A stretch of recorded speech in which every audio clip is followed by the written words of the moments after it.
The Lord be with you. A reading from the Holy Gospel according to Matthew.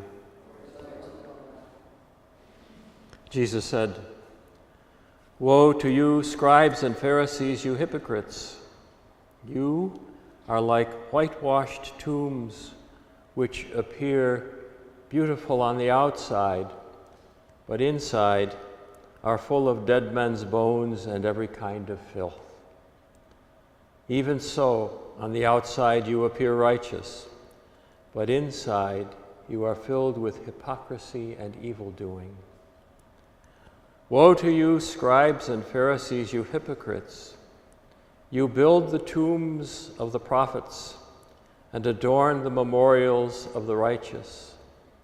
And you say, if we had lived in the days of our ancestors, we would not have joined them in shedding the prophets' blood. Thus you bear witness against yourselves that you are the children of those who murdered the prophets. Now fill up what your ancestors measured out." The Gospel of the Lord.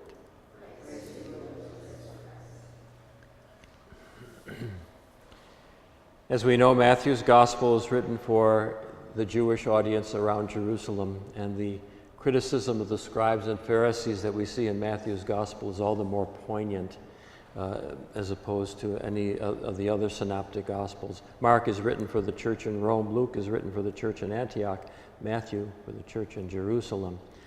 I was watching The Tonight Show one day, and Jim Carrey, the actor, was on, and I don't know if it was Jay Leno or Johnny Carson. They asked him how he liked what he does. He says, "I love what I'm doing. I lie for a living. I'm an actor."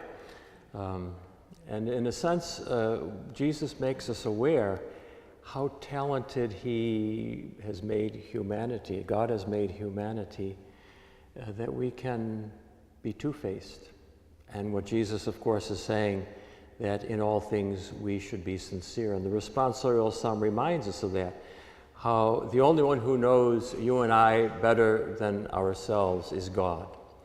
And to compare what God knows about us and what we know about ourselves, we better be honest with ourselves. What other people know about us, well, that's up for grabs. It depends on how authentic we are and how straightforward we are in displaying our truest selves. I know that even in the acting profession, there's a method called method acting, where the persons really try to experience the emotion or recall in their own past something sad if they want to cry, something happy if they want to be happy, so that they can own the feelings that are there. And aren't our lives complex, that somehow we are a combination of displaying our true and honest selves or acting? Those wonderful commercials now. What if people were forced to say what they really mean, and the lady's got a pie and says, "Oh, I came to see if you're weird, to visit the neighbor." All kinds of things that happen in our own lives. But in terms of faith and religiosity, Jesus warns us, no play acting when we are being sincere in our faith, and especially in our charity toward one another. May we recognize what God knows about us always, that we might know ourselves just as well as God knows us, and that we might have the courage to display our truest selves to one another and to purify that truest self so that it is worthy to be displayed.